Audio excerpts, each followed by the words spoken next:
Stalin uncle. What uncle? Is very wrong uncle. GT Holidays, South India's #1 travel brand. MCR Pure Cotton Club, formals and casual shirts. Namma Manja Groups in iSpot, a premium smart plot community. சும்மா பக்கத்துல புஷியானதை வச்சுக்கிட்டு மாநாடுல எப்படி நடத்தி காட்ட முடியும்? அதெல்லாம் அவங்களால முடியாது. இவர் நேரா ஷூட்டிங்ல இருந்து வருவாராம், வந்து ஆட்சியை பிடிப்பாராம். அது எப்படி இவராலே முடியும்? அவராலேயே முடியல, இவராலேயே முடியல. அவருக்கு அத்தனை வருஷம் ஆச்சு, இவரால எப்படி முடியும்ட்டு ஒரு பக்கம். இன்னொரு பக்கம் கூட்டம்லாம் ஓகே தான், அது எப்படி ஓட்டா மாறும் அப்படின்றது இன்னொரு பக்கம். நம்மளுடைய ஒரே கொள்கை எதிரி பாஜக தான், நம்மளுடைய ஒரே அரசியல் எதிரி திமுக தான். ஏதோ இந்த அண்டர் கிரவுண்ட் ஆதாயத்துக்காக டீல் போட்டுக்கிட்டு டீல் பேசிக்கிட்டு இந்த அலையன்ஸ் வச்சுக்கிட்டு இந்த ஊரை ஏமாத்துற கட்சி எல்லாம் நம்ம டிவிக்கே கிடையாதுங்க. யாருக்கு எதிரானு தானே கேக்குறீங்க? வேற யாரு? மறைமுக உறவுக்காரர்களான பாசிச பாஜகவும் பாய்சன் திமுகவும் தான். எதிர்கட்சியா இருந்தா போங்க மோடின்னு பலூன் விடுறது, ஆளுங்கட்சியா இருந்தா வாங்க மோடின்னு கொடை பிடிச்சுக்கிட்டு கும்பிடு போடுறது. Stalin uncle, what uncle? Is very wrong uncle.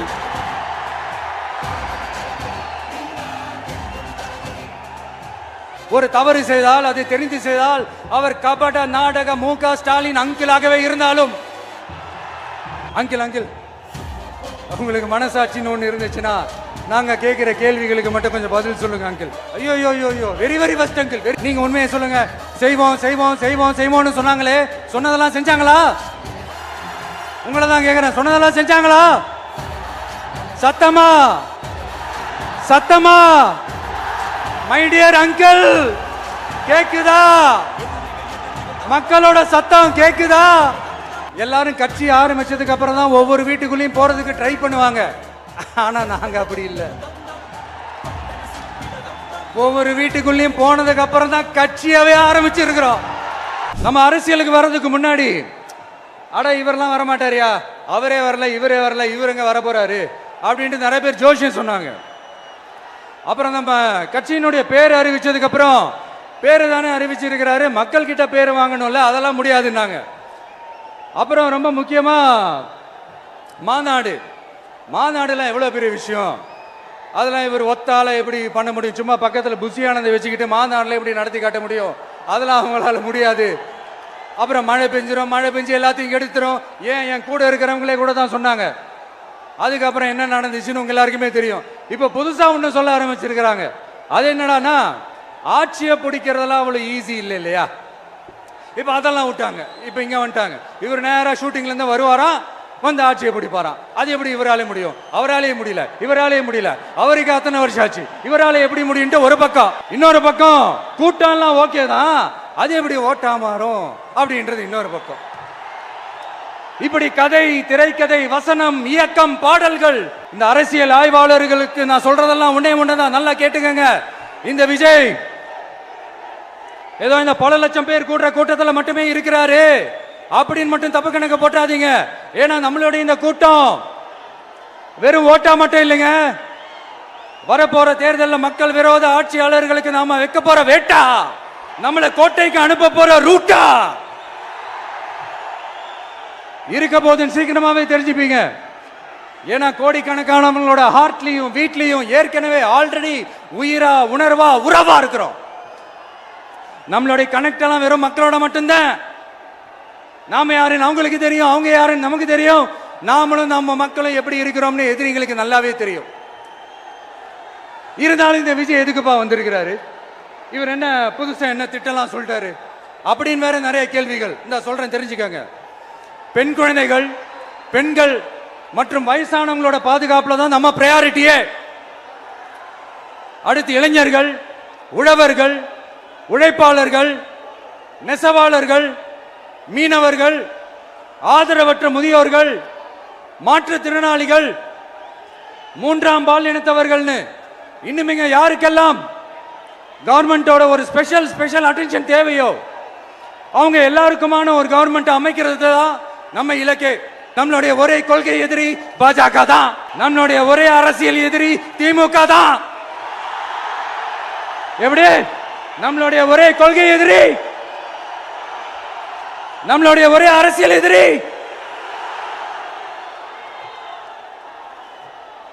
ஏதோ இந்த அண்டர் கிரவுண்ட் ஆதாயத்துக்காக டீல் போட்டுக்கிட்டு டீல் பேசிக்கிட்டு இந்த அலையன்ஸ் வச்சுக்கிட்டு இந்த ஊரை ஏமாத்துற கட்சி எல்லாம் நம்ம டிவிக்கே கிடையாதுங்க. யாருக்காகவும் எதுக்காகவும் எந்த பயமும் கிடையாது. மாபெரும் பெண்கள் சக்தி நம்மளோட இருக்கிறாங்க, மாபெரும் இளைஞர்கள் சக்தி நம்மளோட இருக்கிறாங்க, ஒட்டுமொத்த தமிழ்நாட்டு மக்களுடைய சக்தி நம்மளோட நிக்கிறாங்க. அப்படி இருக்கும்போது இந்தியாவில் இருக்கிற எல்லா ஸ்டேட்லயும் வாழ்ற நம்ம தமிழ் நெஞ்சங்கள் மட்டும் இல்ல, உலகம் பூரா 100க்கும் மேலான நாடுகள்ல வாழ்ற நம்ம தாய் தமிழ் உறவுகள் எல்லாருமே என்ன விஜய் தளபதி விஜய் இல்லனா விஜய் தளபதி இப்படி சொந்தம் கொண்டாடுற கோடிக்கணக்கானவங்களோட அந்த அன்பு மாசியும் நம்மளோட இருக்கும்போது, இவங்க எல்லாருமே நம்மளோட நிற்கும் போது எதுக்குங்க இந்த பாசிச பாஜகவோட நேரடி கூட்டணியோ இல்ல மறைமுக கூட்டணியோ உறவு வச்சுக்க? நாம என்ன உலகமாக ஊழல் கட்சி என்ன?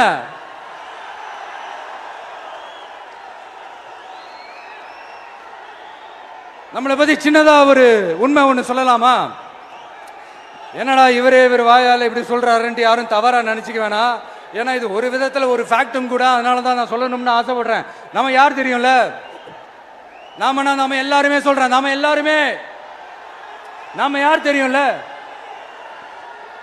இந்தியாவின் மாபெரும் மக்கள் சக்தி கொண்ட ஒரு மகத்தான வெகுஜன மக்கள் படை. அதனால நம்ம தலைமையில நாம அமைக்க போற இந்த உண்மையான மக்களாட்சிக்கான அச்சாரமாக மாபெரும் மக்கள் சக்தியே அணி அணியாக நம்மளோட திரண்டு நிக்கிறப்போ இந்த அடிமை கூட்டணியில சேர வேண்டிய அவசியம் நமக்கு எதுக்குங்க? நம்மளுடைய இந்த கூட்டணி சுயமிழந்த கூட்டணியெல்லாம் இருக்காது, சுய மரியாதை கூட்டணியா தான் இருக்கும். இந்த ஒரு பக்கம் ஆர்எஸ்எஸ் கிட்ட அடிபணிஞ்சுக்கிட்டு, இன்னொரு பக்கம் மதச்சார்பற்ற கூட்டணின்னு இந்த மக்களை ஏமாத்துற கூட்டணியெல்லாம் நம்ம கூட்டணி இருக்காது. நான் இப்பவும் சொல்றேன், நம்மளை நம்பி வர்றவங்களுக்கு ஆட்சியிலும் அதிகாரத்திலும் உறுதியாக பங்களிப்பு செய்யப்படும். உடனே இந்த கேள்விகள்லாம் வரும். அப்ப யாரு கூட்டணி, யாரு வரா, யாரு போறா, இந்த கேள்விகள்லாம் வரும். இந்த கேள்விகளுக்கெல்லாம் ஒரே ஒரு பதில் தான், சஸ்பென்ஸ்ல சஞ்சாரம் செய்யுங்க. ஆனா ஒண்ணு, 2026ல 2 பேருக்கு நடுவுல தான் போட்டியே. ஒன்னு டிவிகே,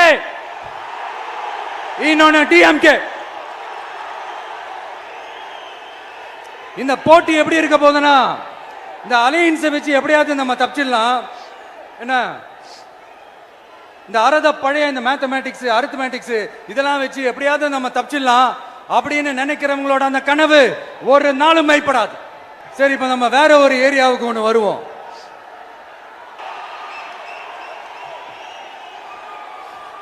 மக்கள் அரசியல் என்ற அந்த சவுக்க கையில் எடுக்கலாமா?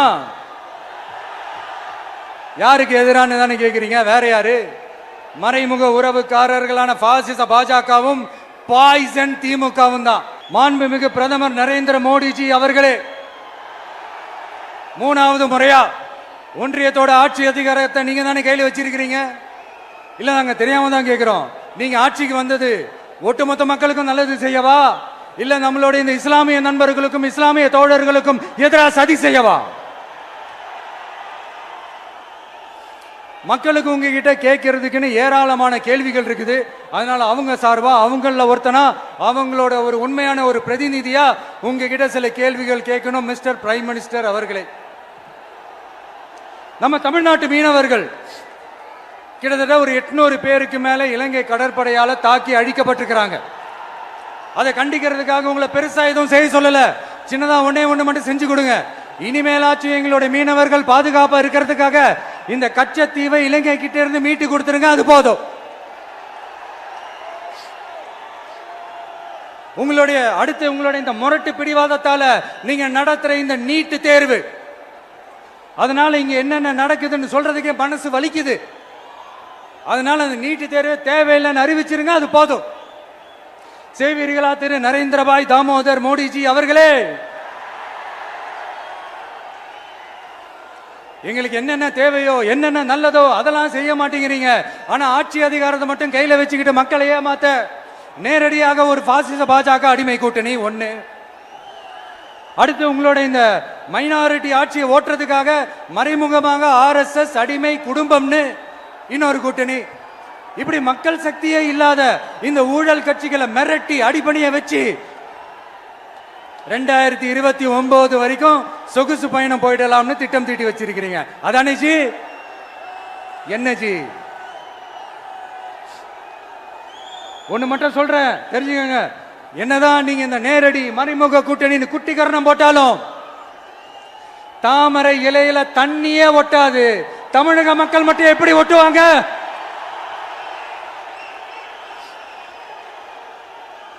இங்க ஒரு எம்பி சீட்டு கூட தரலன்றதுக்காக தமிழ்நாட்டுக்கும் தமிழ்நாட்டு மக்களுக்கும் எதுவுமே செய்யாம ஓரவஞ்சனை செய்யுது இந்த ஒன்றிய பாஜக அரசு. சங்கம் வச்சு தமிழ் வளர்த்த மண் இந்த மதுரை மண். அதனால இங்க அந்த கீழடியில கிடைச்ச ஆதாரங்களை எல்லாம் மறைச்சிட்டு எங்க நாகரிகத்தையும் எங்க வரலாறையும் அழிக்கிறதுக்காக உள்ளடி வேலை செய்யலாம்னு நினைக்கிறீங்க. தமிழ்நாட்டை தொட்ட என்ன நடக்கும் நீங்க பல உதாரணங்கள் இருக்குது. அதனால இதையெல்லாம் மறைச்சிட்டு எங்க மக்களை ஏமாத்திடலாம்னு மட்டும் நினைக்காதீங்க.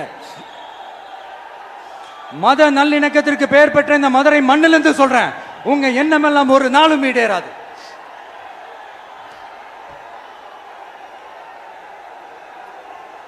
எம்ஜிஆர்னா யார் தெரியும்ல? அவர் மாஸ்னா என்னன்னு தெரியும்ல? அவர் உயிரோடு இருக்கிற வரைக்கும் அந்த சிஎம் சீட்டை பத்தி ஒருத்தராலையும் நினைச்சு கூட பார்க்க முடியல, கனவு கூட காண முடியல.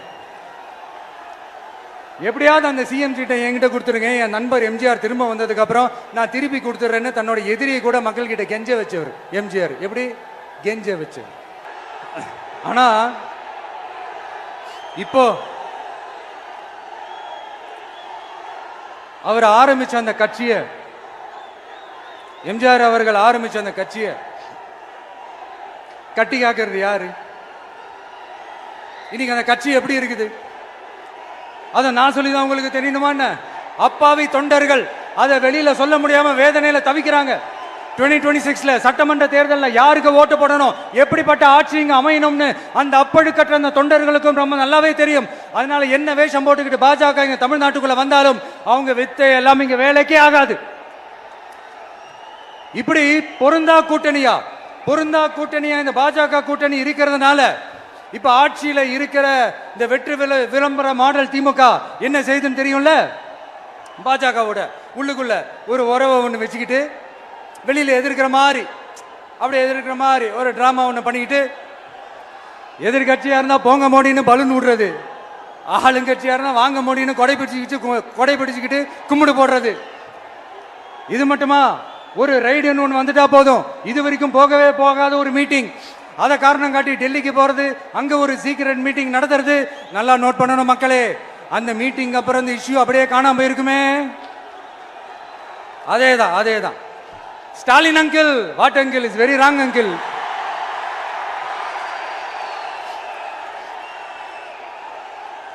இப்படி தமிழ்நாட்டில் இப்ப நடக்கிற இந்த ஆட்சியினுடைய லட்சணத்தை பார்த்துக்கிட்டு நாம எப்படி சும்மா இருக்க முடியும்? ஒரு தவறு செய்தால், அதை தெரிந்து செய்தால், அவர் கபட நாடக மு.க. ஸ்டாலின் அங்கிளாகவே இருந்தாலும், அங்கிள் உங்களுக்கு மனசாட்சின்னு ஒன்று இருந்துச்சுன்னா நாங்க கேட்கிற கேள்விகளுக்கு மட்டும் கொஞ்சம் பதில் சொல்லுங்க அங்கிள். நீங்க நடத்துற இந்த ஆட்சியில நேர்மை இருக்கா, நியாயம் இருக்கா, ஊழல் இல்லாம இருக்கா, சட்டம் ஒழுங்கு சரியா இருக்கா, பெண்களுக்கு பாதுகாப்பு இருக்கா, பொதுமக்களுக்கு பாதுகாப்பு இருக்கா, இயற்கை வளங்களுக்கு பாதுகாப்பு இருக்கா? சொல்லுங்க மை டியர் அங்கிள், சொல்லுங்க. டாஸ்மாக்ல மட்டுமே இது வரைக்கும் 1000 கோடிக்கு மேல ஊழல்னு சொல்றாங்க. அதுல மட்டுமா தப்பு நடக்குது? வேற எதுல தான் நடக்கல? உலகத்திலே மிஸ்டர் கிளீன் ரெக்கார்ட்ஸ் எல்லாம் உங்களுக்கும் உங்க கூட இருக்கிறவங்களுக்கும் மட்டும்தான் அங்கிள் கொடுக்கணும். இதை பார்த்து வாயே இல்லாத ஊரு கூட வயிறு வலிக்கு சிரிக்குது. பெண்களுக்கு 1000 ரூபாய் கொடுத்துட்டீங்கன்னா போதுமா அங்கிள்? அப்படியே அது மூடி மறைச்சிடலான்னு பாக்குறீங்களா? படிக்கிற இடத்துல, வேலைக்கு போற இடத்துல, வெளியில போற இடத்துலன்னு அவங்களுக்கு பாதுகாப்பே இல்லைன்னு ஒட்டுமொத்த பெண்களும் கதறாங்க. அந்த கதறல் சத்தம் ஏதாவது உங்க காதுல கேக்குதா அங்கிள்? இதுல வேற உங்க அப்பான்னு கூப்பிடுறாங்கன்னு வேற சொல்றீங்க. What is this uncle? Is very very wrong uncle, is very very wrong. பெண்களுக்கு மட்டுமா பொய் வாக்குறுதி கொடுத்து ஏமாத்துறீங்க? அரசு ஊழியர்கள், ஆசிரியர்களை ஏமாத்துறீங்க, விவசாயிகளை ஏமாத்துறீங்க, பரந்தூர்ல பாதிப்பே வராதுன்னு சொல்லி ஏமாத்துறீங்க, மீனவர்களை ஏமாத்துறீங்க, போதைப் பொருள் கலாச்சாரத்தை ஒழிக்காம ஏமாத்துறீங்க. ஐயோ very very first uncle, very very first. எப்படி கேட்டாலும் இவங்க கிட்ட இருந்து எந்த பதிலும் வரப்போறதில்லை. ஏன்னா இருந்தா தானே. இப்ப ஆட்சியில இருக்கிற நம்மளுடைய அங்கிள் பதில் சொல்றது இருக்கட்டும். மக்களை நீங்க சொல்லுங்க, நீங்க உண்மையை சொல்லுங்க. செய்வோம் செய்வோம் செய்வோம் செய்வோம்னு சொன்னாங்களே, சொன்னதெல்லாம் செஞ்சாங்களா? உங்களை தான் கேட்கிறேன், சொன்னதெல்லாம் செஞ்சாங்களா? சத்தமா சத்தமா மை டியர் அங்கிள், கேக்குதா? மக்களோட சத்தம் கேக்குதா? இது வெறும் சாதாரணமான முழக்கம் தான். கூடிய சீக்கிரம் மக்களை போய் சந்திக்க போறேன், அவங்களோட மனசு விட்டு பேச போறேன். அதுக்கப்புறம் இந்த சாதாரணமான முழக்கம் இடி முழக்கமா மாறும். அத்தோட நிக்காது, அந்த இடி முழக்கம் தமிழ்நாட்டோட போர் முழக்கமா மாறும். அந்த போர் முழக்கம் உங்களை ஒரு நிமிஷம் கூட தூங்க விடாது. நடக்குதா இல்லையான்னு பாருங்க. என்னடா இவன் இவ்வளவு ஸ்ட்ராங்கா சொல்றானேன்னு பாக்குறீங்களா? எல்லாரும் கட்சி ஆரம்பிச்சதுக்கு அப்புறம் தான் ஒவ்வொரு வீட்டுக்குள்ளேயும் போறதுக்கு ட்ரை பண்ணுவாங்க. ஆனா நாங்க அப்படி இல்லை. ஒவ்வொரு வீட்டுக்குள்ளேயும் போனதுக்கு அப்புறம் தான் கட்சியாவே ஆரம்பிச்சிருக்கிறோம்.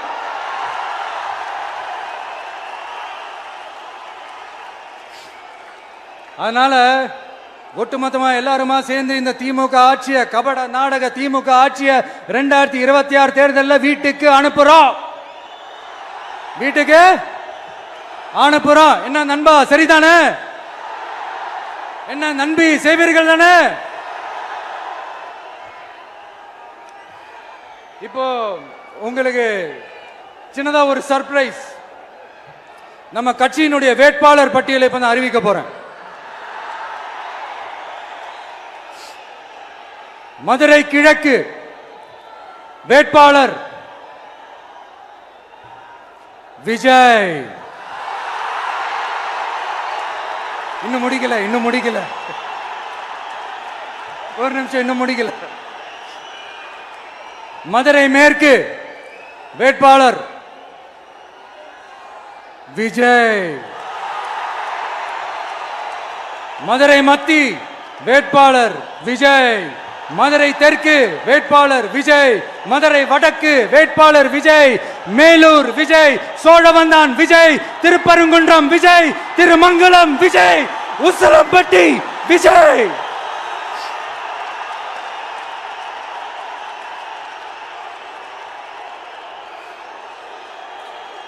என்னடா எல்லா தொகுதியிலையும் ஒரே வேட்பாளர்னு பாக்குறீங்களா? 234 தொகுதியிலையும் இந்த விஜய் தான்.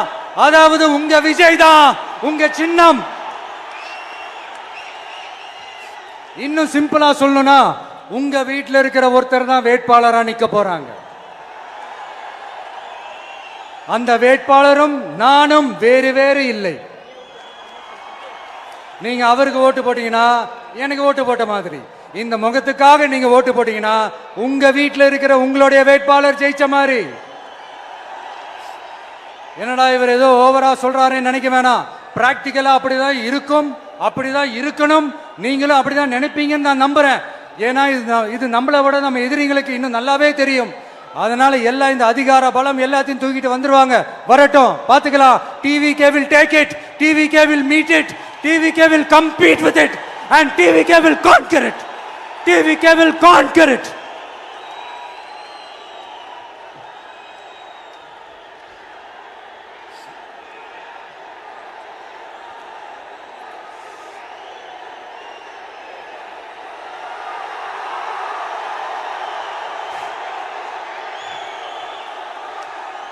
இந்த நேரத்தில் நம்ம மனசுல இருக்கிறத மக்கள் கிட்ட சொல்லி ஆகணும்.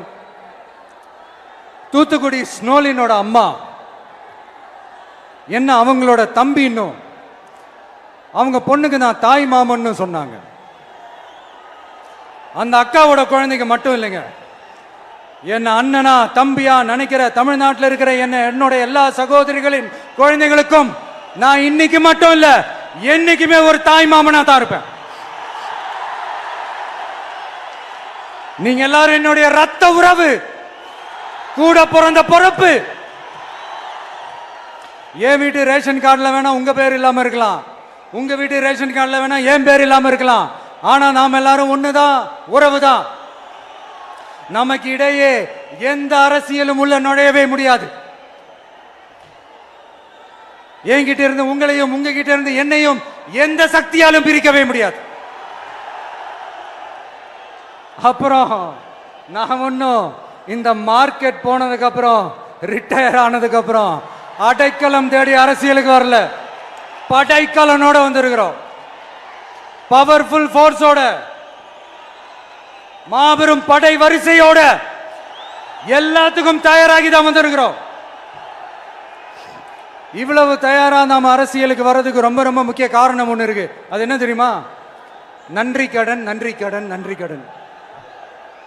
கிட்டத்தட்ட ஒரு 30 வருஷமா, 30 வருஷத்துக்கு மேல நீங்க தான், நம்ம மக்கள் தான் என் கூட நிக்கிறீங்க, எனக்காக நிக்கிறீங்க, என்னை தாங்கி பிடிக்கிறீங்க, மனசுல ஏந்தி பிடிக்கிறீங்க, தாய் அன்போட மடியில ஏந்திக்கிறீங்க. உண்மையை சொல்லணும்னா வேற யாரை விடவும் எனக்கு இந்த அன்பையும் ஆதரவையும் கொடுத்திருக்கிறீங்க. என் மேல உயிரையே வச்சிருக்கிறீங்க. என்ன உங்க வீட்டுல ஒருத்தனாவே ஆக்கிட்டீங்க. நீங்க எனக்கு கடவுள் கொடுத்த வரம்.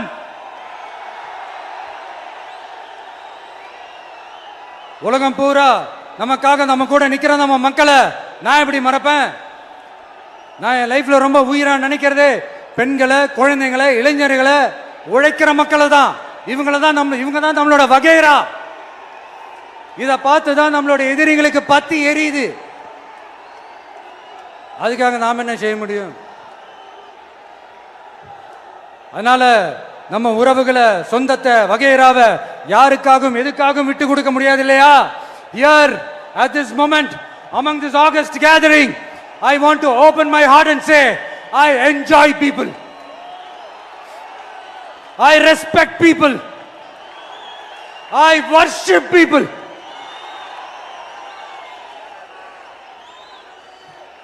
சரிப்பா, இவ்வளவு செஞ்ச நம்ம மக்களுக்கு நன்றி கடனா உன்னால முழுமையா செலுத்த முடியுமான்னு கேட்டா சத்தியமா சொல்றேன், என்னால முடியாதுதான். இன்னும் எத்தனை ஜென்மம் எடுத்தாலும் அந்த நன்றி கடனை என்னால தீர்க்கவே முடியாது. அப்புறம் என்ன மானாவுக்கடா நீ வந்திருக்க அதானே கேக்குறீங்க? மைண்ட் வாய்ஸ் கேட்ட மாதிரி இருந்தது. வாழ்நாள் முழுக்க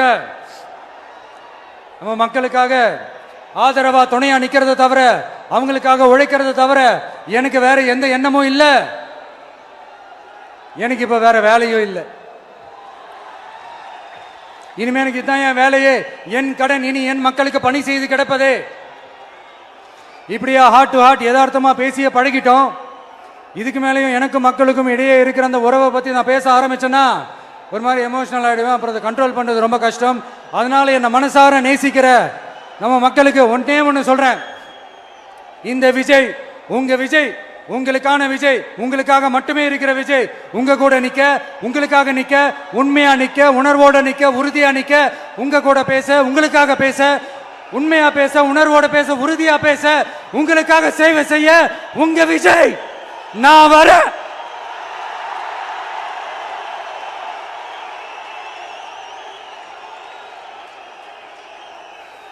சொல்லல முக்கியம், செயல் செயல் செயல் தான் முக்கியம். செய்கை தான் சும்மா சிறப்பா இருக்கணும். நான் ஆட்சிக்கு வந்தேன்னா சும்மா அது செய்வேன், இது செய்வேன், நல்லது செய்வேன், உருட்டுவேன், புரட்டுவேன், அதெல்லாம் கிடையாது. செய்யறதுக்கு, நல்லது செய்யறதுக்கு, நல்லது செய்யறதுக்கு மட்டும்தான் இந்த விஜய். அப்புறம் ஒரு அரசியல் தலைவன் அவன் சினிமாக்காரனா, நல்லவனா, கெட்டவனா, இதெல்லாம் தாண்டி அவன் உண்மையானவனா, அதுதான் ரொம்ப ரொம்ப முக்கியம். இது சம்பந்தமா ஒரு குட்டி கதை ஒன்று சொல்றேன். ஒரு நாட்டில் ஒரு ராஜா தனக்கு பக்கபலமா இருக்கிறதுக்காக, கூட துணையா இருக்கிறதுக்காக ஒரு தளபதியை தேடுறாரு. சரியான தகுதிகளோட ஒரு 10 பேர் செலக்ட் ஆகுறாங்க. ஆனால் அதில் ஒருத்தர் மட்டும் தான் செலக்ட் பண்ணணும். அதனால அந்த ராஜா என்ன பண்றாருன்னா ஒரு டெஸ்ட் வைக்கிறார். அந்த 10 பேர் கையிலையும் விதை நெல்லை கொடுத்து இதை நல்லா வளர்த்து கொண்டு வாங்க, ஒரு 3 மாசம் கழிச்சு வாங்கன்னு சொல்லி அனுப்பி வச்சிடுறாரு. 3 மாசம் கழிச்சு வரும்போது அதில் ஒருத்தர் ஆள் உயரத்துக்கு வளர்த்துருந்தாரு, ஒருத்தர் தோல் உயரத்துக்கு வளர்த்துருந்தாரு. அதில் ஒரு 9 பேரும் நல்லா வளர்த்து கொண்டு வந்திருந்தாங்க. ஒருத்தர் மட்டும் வெறும் தொட்டியோடவே வந்தார். என்னன்னு கேட்டதுக்கு, நானும் தண்ணி ஊற்றி ஊற்றி பார்க்குறேன், உரம் வச்சு வச்சு பார்க்குறேன், வளரவே மாட்டேங்குது ராஜா, என்ன பண்ணுறதுன்னு தெரியலன்னு சொன்னதுக்கு ராஜா அவரை கட்டி அணைச்சிக்கிட்டு, இனிமே நீதான் என்னுடைய தளபதி, எல்லா அதிகாரமும் உனக்கு தான் சொன்னார். ஏன்னா அந்த 10 பேர் கையிலையும் ராஜா கொடுத்தது அவித்த விதை நெல், அது முளைக்கவே முளைக்காது. அந்த 9 திருட்டு பயலும் என்ன பண்ணியிருக்காங்கன்னா வேற விதை நெல்லை வாங்கி அதை வளர்த்துட்டு ராஜாவையும் மக்களையும் ஏமாத்திருக்கிறாங்க. ஆனா இவர் மட்டும் உண்மையை போட்டு உடைச்சிட்டார். அதனால ஒரு நாட்டுக்கு திறமை எந்த அளவுக்கு முக்கியமோ அந்த அளவுக்கு உண்மையும் நேர்மையும் முக்கியம். இப்போ நீங்க எல்லாரும் தான் அந்த ராஜா. நீங்க தேர்ந்தெடுக்க போற அந்த தளபதி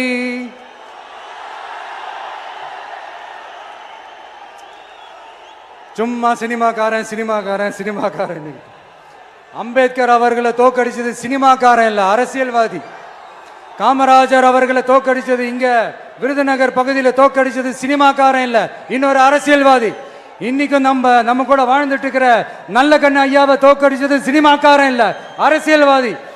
இப்படிப்பட்ட நல்ல நல்ல தலைவர்களை எதிர்த்து நின்று தோக்கடிக்கணும்னு அந்த எண்ணத்தை உருவாக்குனது சினிமாக்காரன் இல்ல, அரசியல்வாதி. அதனால எல்லா அரசியல்வாதியும் அறிவாளியும் கிடையாது, எல்லா சினிமாக்காரனும் முட்டாளும் கிடையாது. சிங்கம் ஒரு சிங்கம் எப்போ எதுலயும் பெக்யூலியர் தான். ஒரு முறை சிங்கம் கர்ஜிச்சதுன்னா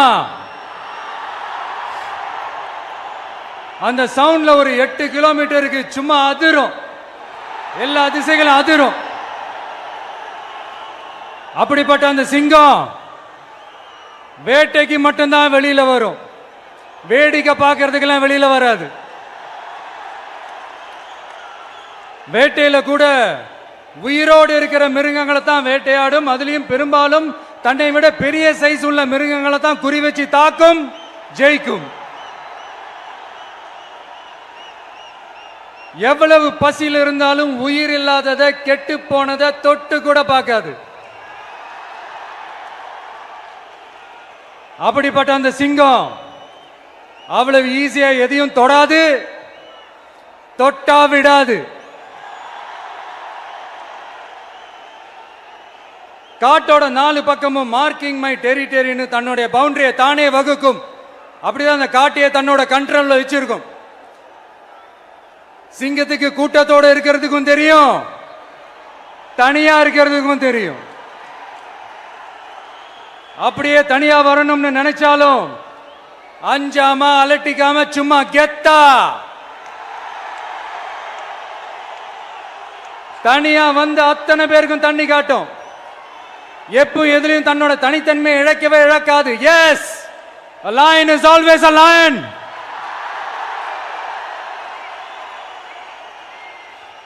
There are so many jackals and other animals in the forest, but there will be only one lion. And even if it is single, it will be the king of jungle. It is not only a description but also a clear declaration. சிங்கத்தை பத்தி பேசிட்டு நம்ம சிங்க குட்டிகளையும் சிங்க பெண்களையும் பத்தி நம்ம பேசாம இருக்க முடியுமா? அவங்கள எப்படி நான் மறப்பேன்? அவங்க தான் என்னுடைய உயிராச்சே, என் நெஞ்சில் குடியிருக்கும்.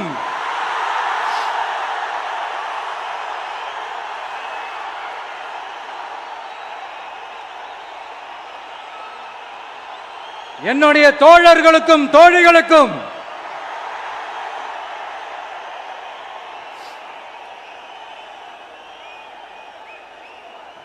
நேர்ல வர முடியாத சூழல்ல வீட்டில் இருந்துகிட்டே நம்மளுடைய இந்த மாநாட்டில் நேரலை வாயிலாக கலந்துகிட்டு இருக்கிற என்னுடைய அம்மாக்கள், அக்கா தங்கைகள், அண்ணன் தம்பிகள், நண்பர்கள் அனைவருக்கும் என்னோட உயிர் வணக்கம். என்னோட உயிர் வணக்கம், என்னோட உயிர் வணக்கம்.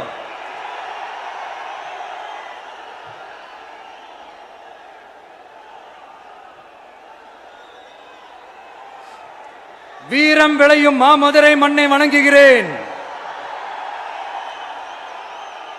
இந்த மதுரைனாலே உடனே ஞாபகத்துக்கு வரது சீறி பாஞ்சி துள்ளி குதிக்கிற யாருக்கும் அடங்காத காளைகள் விளையாடுற அலங்காநல்லூர் ஜல்லிக்கட்டு தான். நம்ம வைகை ஆறு தான். அழகர் ஆத்துல இறங்குற வைபவம். மதுரை மீனாட்சி அம்மன். இந்த மண்ணோட உண்மையான குணம் உணர்வு பூர்வமான மண் இது. அது மட்டும் இல்ல, இந்த மண்ணில் வாழ்ற மக்களும் அப்படித்தான், உணர்வு பூர்வமான ஆளுங்க. நான் இந்த மண்ணில் கால் எடுத்து வச்ச உடனே ஒரே ஒருத்தரை பத்தி தான் மனசுக்குள்ள ஓடிக்கிட்டே இருந்தது. அவர் யாருன்னு உங்களுக்கும் தெரிஞ்சிருக்கும். சினிமானாலும் சரி, அரசியல்னாலும் சரி, நமக்கு ரொம்ப ரொம்ப பிடிச்சது புரட்சி தலைவர் எம்ஜிஆர் அவர்கள் தான். அவரோட பழகிறதுக்கு எனக்கு வாய்ப்பு கிடைக்கல. ஆனா அவரை மாதிரியே குணம் கொண்ட என்னுடைய அண்ணன் புரட்சி கலைஞர் கேப்டன் விஜயகாந்த் அவர்களோட பழகிறதுக்கு எனக்கு நிறையவே வாய்ப்பு கிடைச்சது. அவரும் இந்த மதுரை மண்ணை சேர்ந்தவர் தானே, அவரை மறக்க முடியுமா?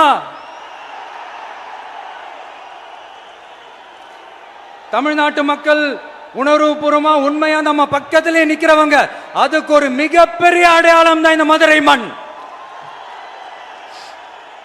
நம்ம தமிழக வெற்றி கழகம் கையில் எடுத்திருக்கிற அரசியலும் அப்படித்தான்.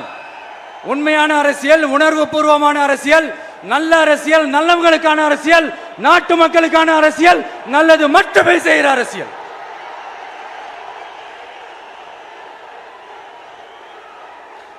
இதோ நம்மளுடைய இந்த 2வது மாநில மாநாடு வாகை சூடும் வரலாறு திரும்புகிறது. அப்படி இந்த மாநாட்டுக்கு பேர் வச்சிருக்கிறோம். 1967லயும் 1977லயும் நம்ம தமிழக அரசியல் ஒரு மிகப்பெரிய ஆட்சி அதிகார மாற்றங்கள் ஒண்ணு நடந்துச்சு இல்லையா? அதே மாதிரிதான் அடுத்த வருஷம் 2026ல அப்படி ஒரு வரலாறு திரும்ப போகுதுன்னு உறுதியா சொல்றதுக்கான மாநாடு தான் நம்மளோட இந்த 2வது மாநில மாநாடு. விக்கிரவாண்டி விசாலையில் நம்மளுடைய ஃபர்ஸ்ட் மாநாடு நடத்தணும், வெற்றி கொள்கை திருவிழா. அதுக்கப்புறமே நீங்க பார்த்திருப்பீங்க, தமிழக அரசியல் அந்த தட்ப வெப்பத்தையே மாத்தினுச்சு. நமக்கு எதிராக எத்தனை குரல்கள். ஆனா உங்களுக்கு தான் நம்மளை பத்தி நல்லா தெரியுமே, எந்த குரலையும் காதலையே போட்டுக்காம மக்களோட குரலை மட்டுமே கேட்டுக்கிட்டு நமக்கு எதிராக வர அத்தனை கூக்குரல்களையும் சின்னதா ஒரு சிரிப்போடவே கடந்து வந்திருக்கிறோம். அது இல்லாம நம்ம மாநாட்டில் ஒலிக்கிற இந்த குரல், இந்த ஒற்றை தமிழ் மகனோட குரல் மட்டுமல்ல, ஒட்டுமொத்த தமிழ்நாட்டு மக்களுடைய குரல். தமிழ்நாட்டில் இருக்கிற ஒவ்வொரு வீட்டில இருந்தும் ஒலிக்கிற குரல், ஒட்டுமொத்த உலகெங்கும் வாழும் ஒவ்வொரு தமிழ் வீட்டிலிருந்தும் எழும் குரல். இந்த சினிமா என்கிற மாபெரும் கலை ஆயுதத்தின் வாயிலாக சாதி, மதம், இனம், பாலினம், மொழி கடந்து இந்த நாட்டின் மூளை முடுக்கெங்கும் ரசிகர்களாக இருந்து தோழர்களாக நம்மோடு பயணிக்க துவங்கியுள்ள அனைவரோடும் இணைந்த ஒவ்வொரு மனிதருக்காகவும் ஒலிக்கிற உரிமை குரல். மாநில உரிமைக்காக, பெண் உரிமைக்காக, சமூக நீதிக்காக, சமநீதிக்காக, மதச்சார்பின்மைக்காக உண்மையா ஒலிக்கிற குரல்.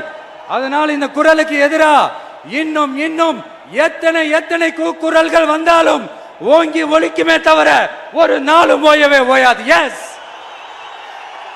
it is an unstoppable voice, an unstoppable force. கான்ஃபிடென்ட்டா இருங்க, நல்லதே நடக்கும், வெற்றி நிச்சயம். மீண்டும் சந்திக்கும் வரை நன்றி, வணக்கம். GT Holidays, South India's #1 travel brand. MCR Pure Cotton Club, formals and casual shirts. Namma Manja Groups in iSpot, a premium smart plot community.